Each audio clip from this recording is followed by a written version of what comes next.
Halo, perkenalkan nama saya Josephine Angelia Pramudia dengan NIM L0123-071. Pada kesempatan kali ini saya akan menjelaskan tentang tugas saya, yaitu tentang GRPC, dan nantinya saya juga akan melakukan pengujian terhadap GRPC tersebut dan akan membandingkannya dengan API TXT yang sudah saya lakukan pada 1 minggu yang lalu. Untuk perbandingannya antara GRPC dan API akan saya masukkan pada laporan. Jadi untuk nanti yang diuji adalah GRPC-nya, dan untuk API-nya sebagai pembanding saya akan menggunakan data atau hasil yang sudah saya dapat dari percobaan minggu yang lalu. Jadi ini adalah struktur dari foldernya.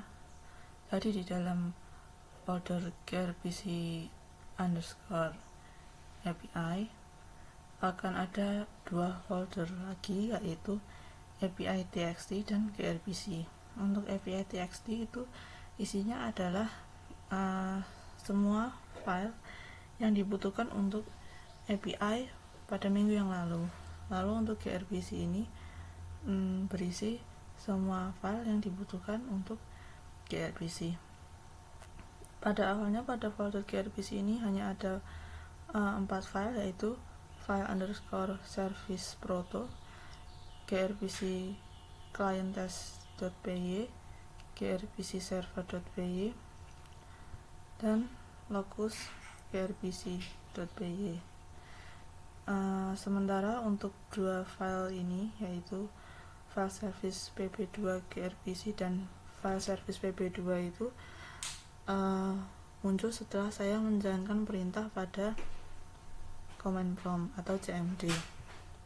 Jadi dimulai dari file underscore service.proto ini.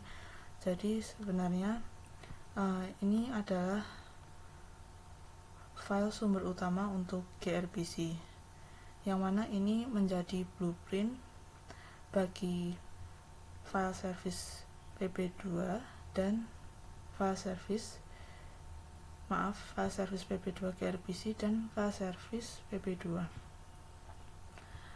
Jadi secara umum dia tugasnya adalah mendefinisikan service grpc atau ya file service ini, dan message-nya ada file request dan file response. Nah, untuk bagian-bagian utamanya ya ini ada sintaks ini gunanya untuk menentukan versi protobuf yang dipakai, yaitu proto 3. Lalu untuk service ini yaitu kalau file service-nya ini itu adalah nama service grpc-nya, kalau get file adalah metode grpc-nya, yang mana ini nanti akan menerima file request dan mengembalikan file response. Kalau message-nya ya ini ada 2, file request dan file response. Kalau yang file request ini fieldnya adalah size atau string. Kalau file response fieldnya adalah data atau bytes.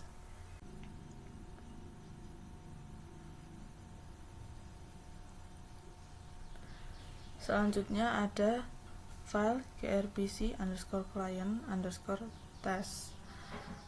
Nah, ini adalah client Python yang berfungsi untuk mengetes server grpc yang sudah diimplementasikan.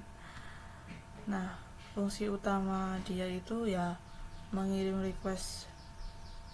file request ke server grpc atau file service dan menerima file response.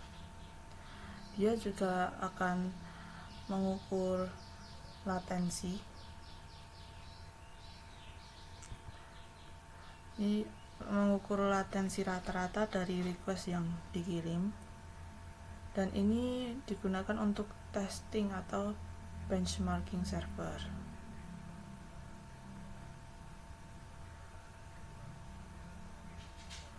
Untuk importnya ada ini gRPC, SJS, dan juga time. Lalu ada file service pp2 dan file service pp2 gRPC. Nah, kalau untuk test underscore file underscore request iteration size ini, dia fungsinya untuk membuat channel ke server localhost 50051 serta membuat stub client file service stub.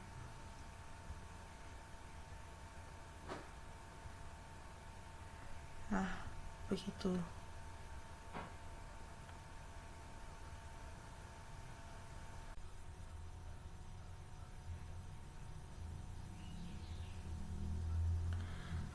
Selanjutnya ada file gRPC underscore server. Nah, file ini itu merupakan implementasi server gRPC yang akan menerima request dari klien atau gRPC underscore client underscore test.py, dan dia akan mengembalikan file sesuai permintaan. Jadi fungsi utamanya dia ya menyediakan service gRPC file service sesuai definisi yang ada pada file proto tadi. Lalu dia akan mengimplementasikan metode getFile, yang mana dia akan menerima file request dengan field size dan akan mengembalikan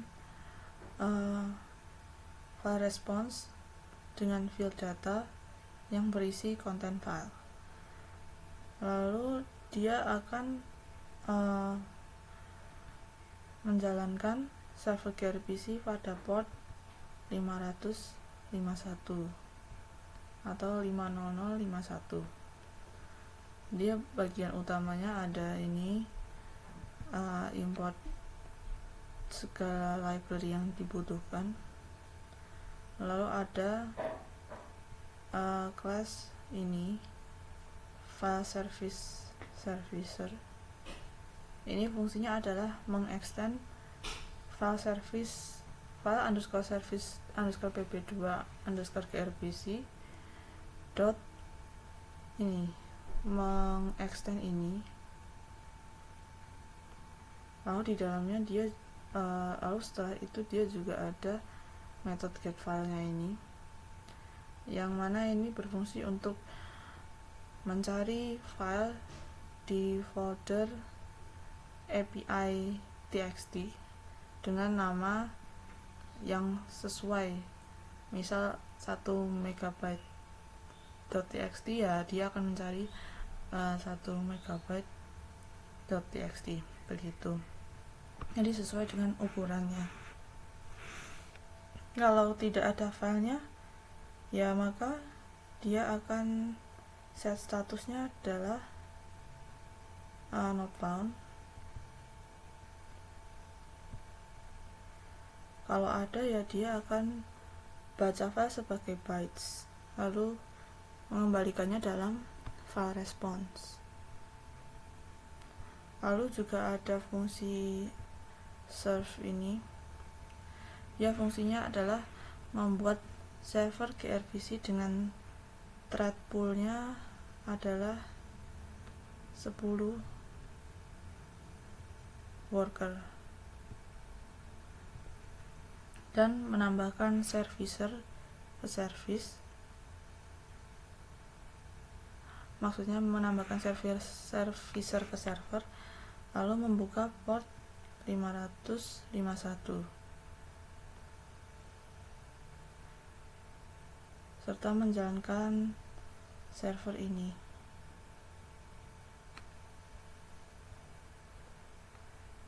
Jadi secara umum ini merupakan server gRPC penuh yang siap menerima request dari klien.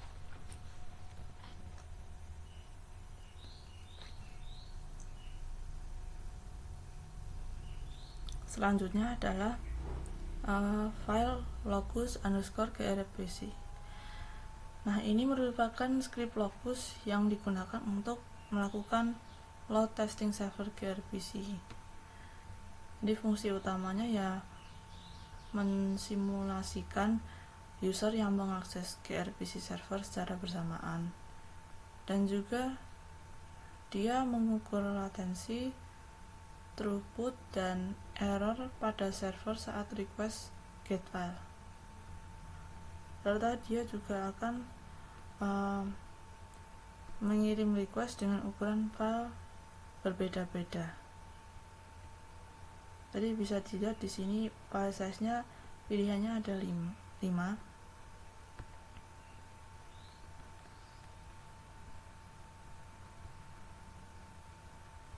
Dan untuk memilihnya ini dilakukan secara random, baik untuk yang view file saja atau download file. Dan di sini bagian utamanya ada ini import library, lalu dia juga ada konstanta atau ya daftar ukuran file yang akan diuji. Lalu dia ada kelas grpc user dengan parameter user, wait time-nya between 1 dan 3. Berarti ini adalah jeda antar request per user. Lalu ada fungsi onStart. Ini fungsinya adalah membuat channel grpc ke server 551,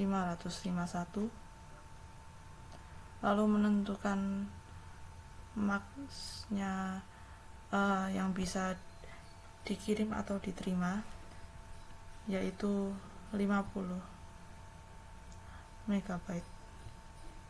Dan dia juga membuat stub client. Lalu di sini ada 2 tes yang bobotnya berbeda, yaitu 3 dan 2. Yang 3 adalah view file dan yang 2 adalah download file. Sebelumnya pada video demo yang API sudah saya jelaskan kenapa pembobotannya seperti itu, yaitu karena biasanya orang akan terlebih dahulu melakukan view file, dan setelah itu orang akan memutuskan apakah dia akan mendownload atau tidak. Jadi kemungkinan besar ya lebih banyak dilakukan view daripada download.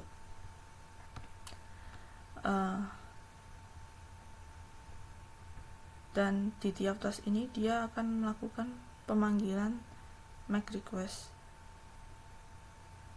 dengan action yang berbeda tentunya. Yang tes yang dengan bobot 3 view, yang tes dengan bobot 2 adalah 2.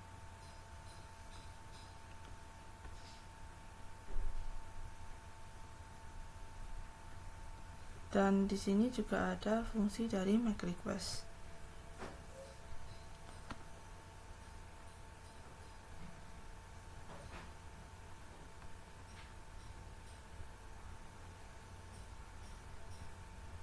Dia fungsinya adalah mengirim request get file dan mengukur respon time-nya juga.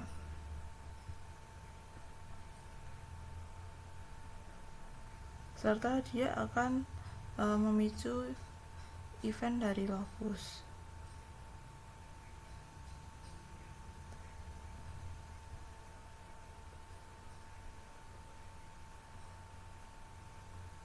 Seperti yang ada di sini.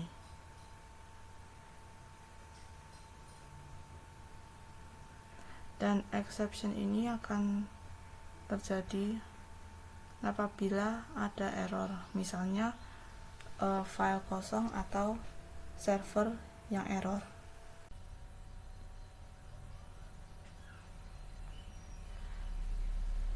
Kemudian selain 4 file yang tadi, setelah dijalankan perintah pada terminal atau CMD, maka akan muncul dua file, yaitu file service pb2 gRPC ini dan juga file service pb2. Nah, ini itu dua file ini adalah file yang di-generate otomatis dari file service.proto untuk gRPC di Python. Jadi fungsi utama kalau untuk file service pb2 gRPC ini yaitu menyediakan stub client file service stub, lalu dan juga server interface sesuai definisi service di file protonya. Nah, stub client ini dipakai untuk memanggil server gRPC, dan kemudian server interface dipakai untuk mengimplementasikan logic service di server.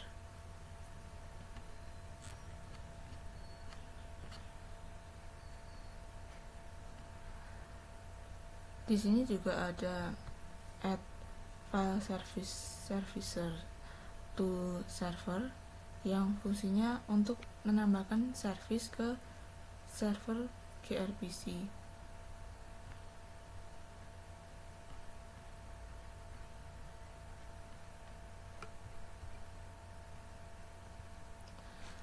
Nah, ini ada beberapa bagian seperti dia melakukan version check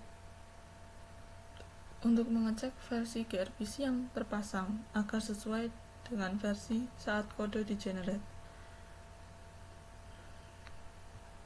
Lalu apabila versinya tidak cocok, maka akan muncul runtime error.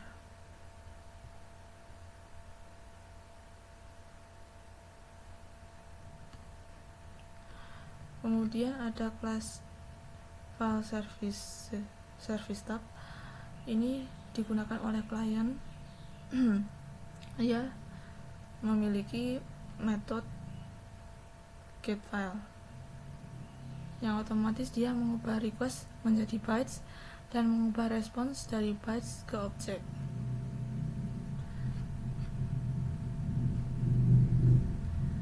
Lalu ada ini file service servicer, itu merupakan interface yang harus diimplementasikan di server. Dan ada juga metode getFile-nya. Tapi ini default, belum diimplementasikan. Jadi kalau dipanggil akan not implemented error.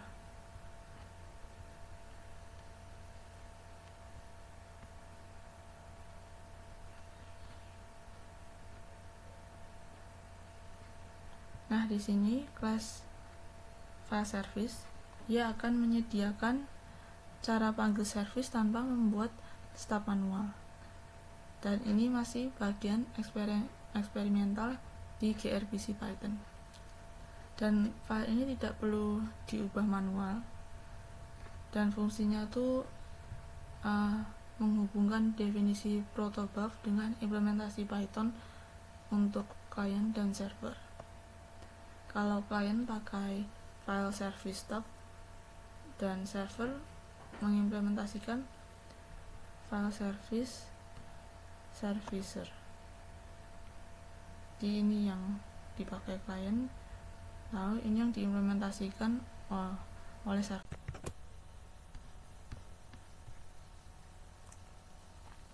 Terakhir ada file service pb2. Ini merupakan file yang juga di-generate otomatis dari file service.proto untuk Python, dan dia berfokus pada definisi message atau data structure protobuf. Jadi fungsi utama dari file ini adalah mendefinisikan message class yang sesuai dengan file proto tadi, yaitu file request dan juga file response. Dan file ini tidak mengandung logic server atau klien, jadi hanya struktur data saja. Ini digunakan oleh file service pb2 gRPC untuk serialisasi dan deserialisasi data gRPC.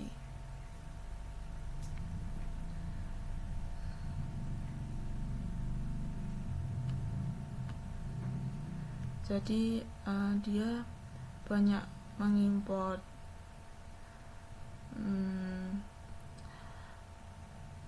modul google.protobuf untuk menangani protokol buffer. Lalu di sini juga ada deskriptor, yang mana ini untuk menyimpan metadata dari file proto tadi, termasuk nama service, nama message, field, tipe field, dan juga versi protobuf.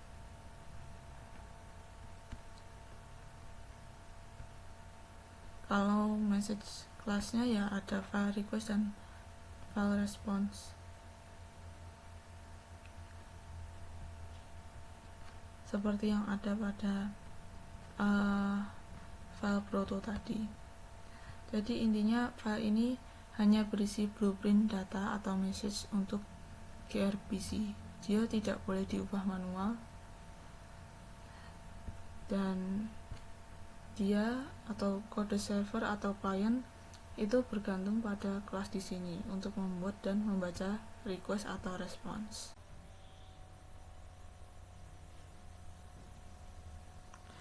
Jadi ini tadi adalah penjelasan dari kode-kodenya. Untuk bagaimana ini nanti akan ke landing page dari Locus, langkah-langkahnya sudah saya cantumkan pada laporan. Jadi setelah ini akan lanjut ke pengujian server gRPC-nya menggunakan Locus.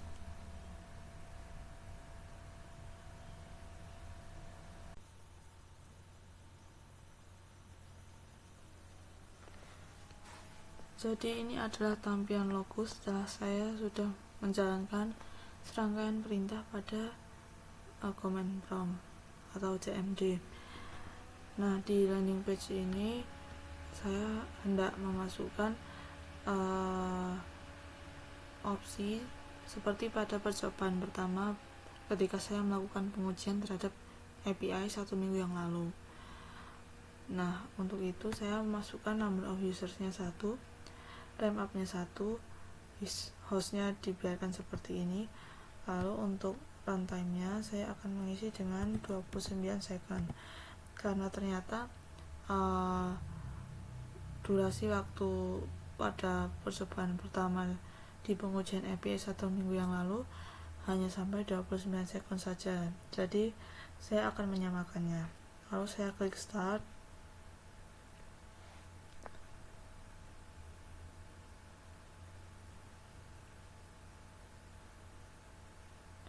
Saya akan tunggu sampai waktunya berhenti.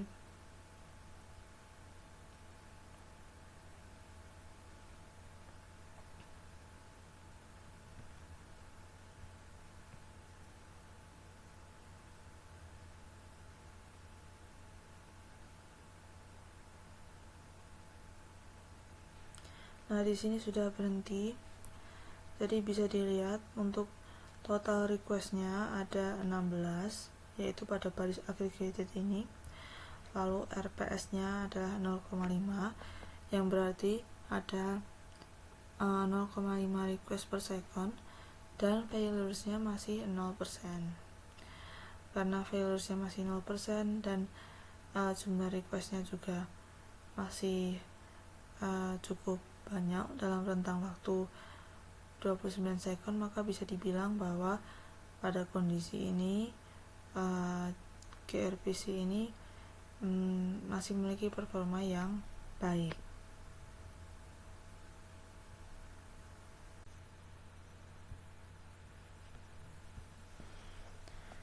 Selanjutnya untuk percobaan yang kedua, saya akan memasukkan number of usersnya ada 10, ramp up-nya ada 2, dan runtime-nya ada 30 second, supaya sama dengan percobaan kedua pada pengujian API. Saya akan klik start.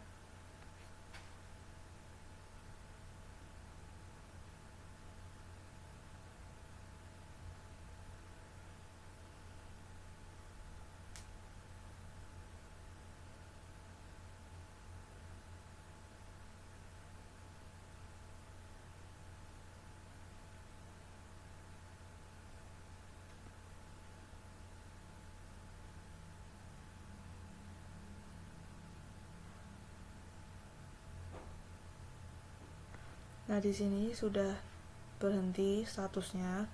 Dapat dilihat bahwa total requestnya ada 143 request. RPS-nya ada 4,8 dan failures-nya masih 0%. Karena failures-nya masih 0% dan RPS-nya juga berarti ada 4,8 request per second dengan jumlah request yang cukup banyak pada rentang waktu tersebut, maka dapat dikatakan bahwa pada kondisi ini gRPC masih bisa menghandle dengan baik.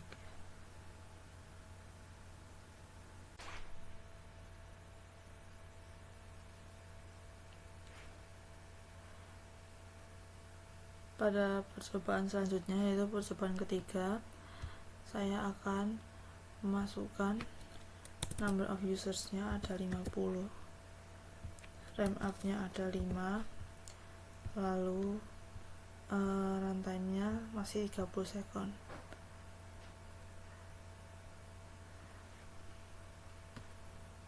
Saya akan klik start.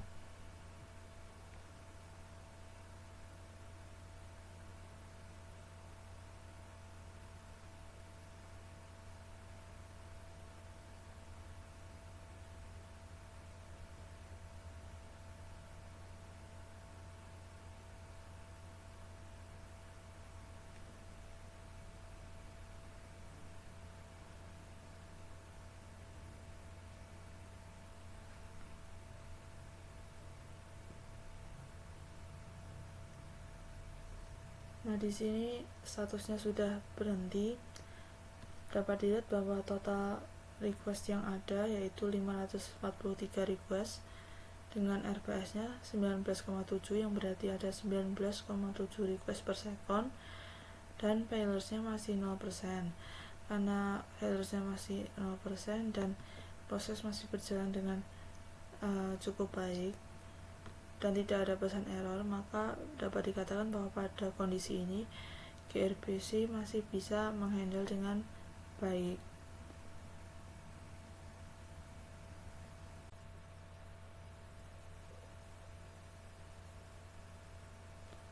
Selanjutnya, pada percobaan keempat, saya akan mengubah number of users-nya menjadi ada 100, RAM up-nya ada 10, lalu runtime-nya ada 30 second. Saya akan klik start.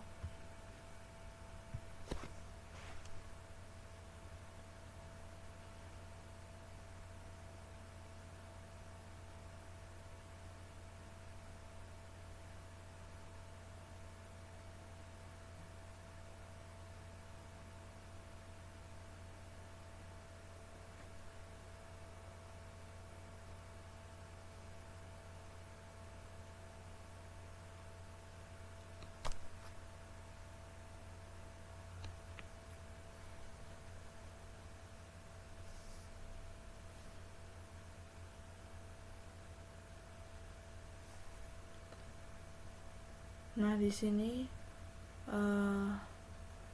sudah berhenti, tapi statusnya adalah clean up.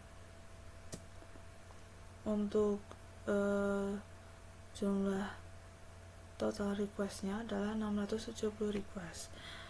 Kalau dilihat dari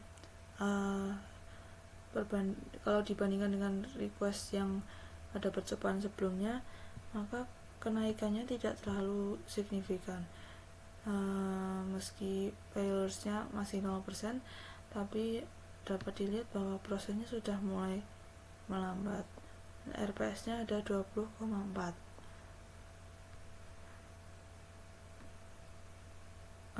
Untuk melihatnya lebih lanjut, kita akan melihatnya pada percobaan selanjutnya.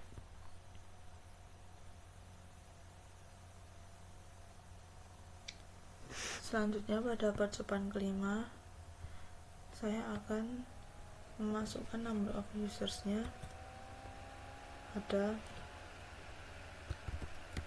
200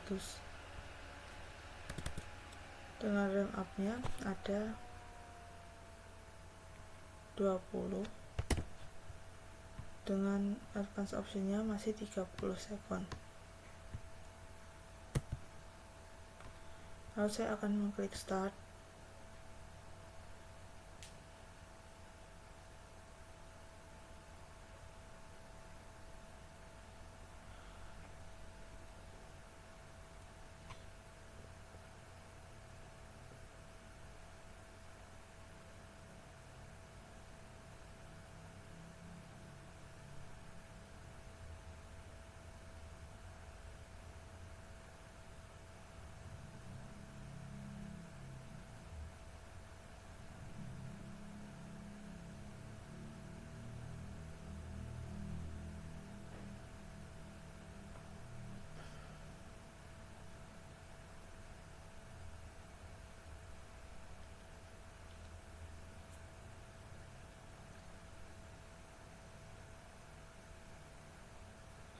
Nah, di sini statusnya udah berhenti. Dapat dilihat bahwa requestnya ada 945. Bisa dibilang kenaikannya cukup tinggi dari sebelumnya. Lalu RPS-nya ada 17,3 dan failures-nya masih 0%. Dan karena tidak ada error, sebelum-sebelumnya pun juga tidak ada error di bagian log, maka bisa dikatakan ini masih baik. Jadi untuk percobaan yang sebelumnya, yang pada percobaan keempat itu, kenapa statusnya adalah bukan stop tapi clean up, adalah karena ada sesuatu yang menutupi prosesnya. Tapi secara garis besar si gRPC ini memiliki efektivitas yang lebih bagus dibanding dengan HTTP API kemarin, karena bahkan pada kondisi ini pun masih belum ditemukan failures atau pesan error pada logs.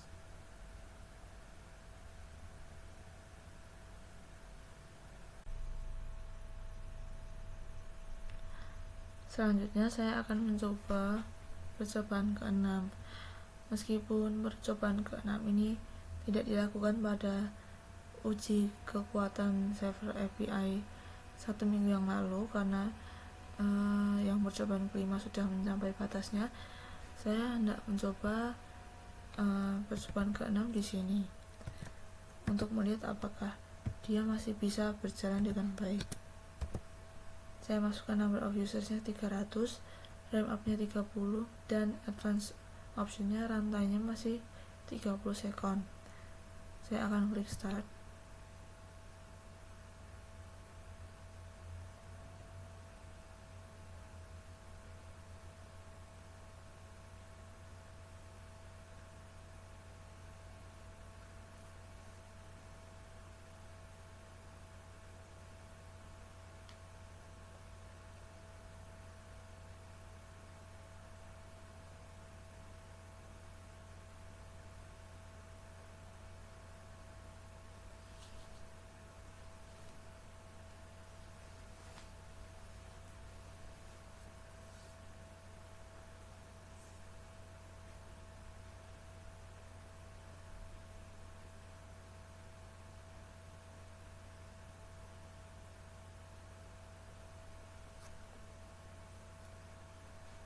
Nah, di sini statusnya clean up dengan total requestnya 1012 dan RPS-nya ada 21,4, failures-nya masih 0%. Jadi meskipun clean up, failures-nya masih 0% dan tidak ada error pada bagian logs. Jadi bisa dikatakan pada kondisi ini dia masih bisa efektif.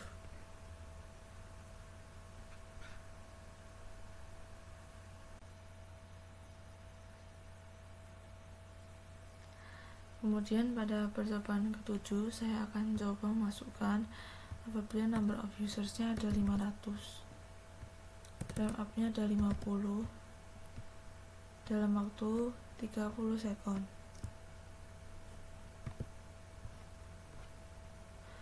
Saya akan klik start.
Nah, di sini statusnya clean up, RPS-nya 20,9, failures-nya 0%, dan total request-nya ada 1147. Kalau dilihat kenaikan request-nya dari percobaan ke-6 tidak terlalu banyak, meskipun tidak ada error yang ditemukan, tapi ini sudah bisa menunjukkan bahwa performanya sudah mulai menurun.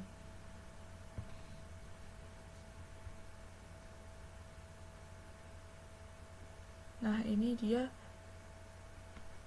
adalah hasilnya.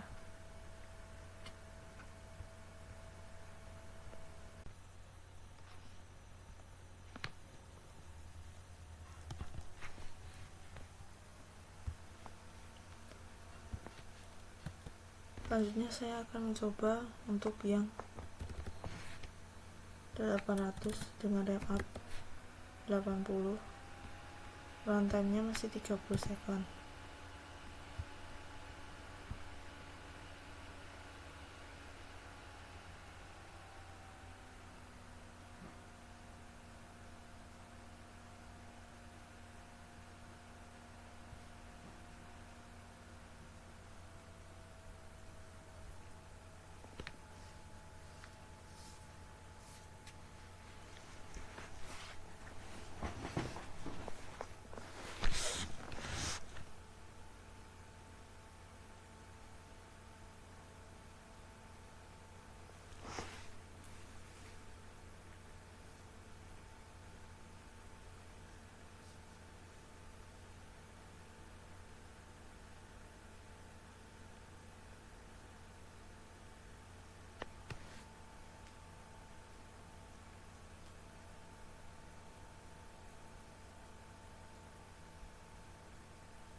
Nah, ini statusnya sudah clean up, RPS-nya 19,6.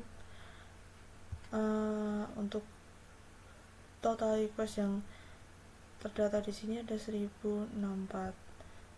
Tapi mari kita lihat pada reportnya, karena terkadang yang di report dengan yang di statistik itu besarnya berbeda. Nah, di sini total request-nya 1515. Perbedaan ini bisa timbul karena masih ada beberapa proses yang belum selesai, yang mana dia itu tidak terdaftar di sini dan baru tercatat di sini, dan dapat dilihat bahwa belum ada error di logs, maka ini masih bisa berjalan.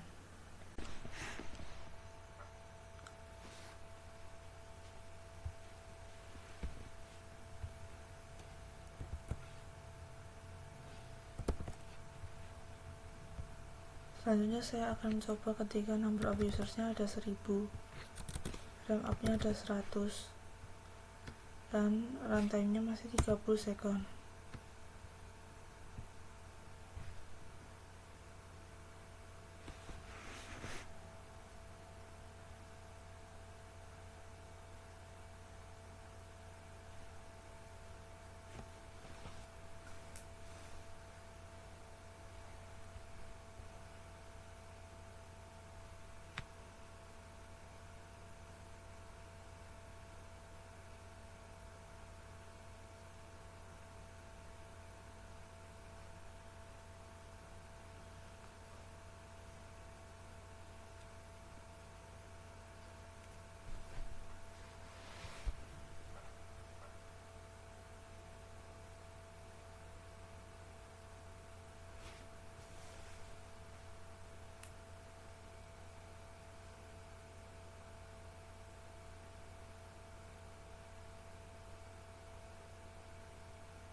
Nah, ini seharusnya sudah clean up.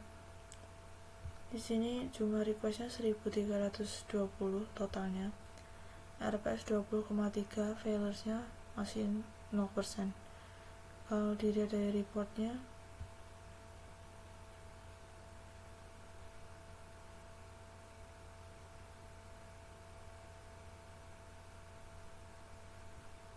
dia ada 1787.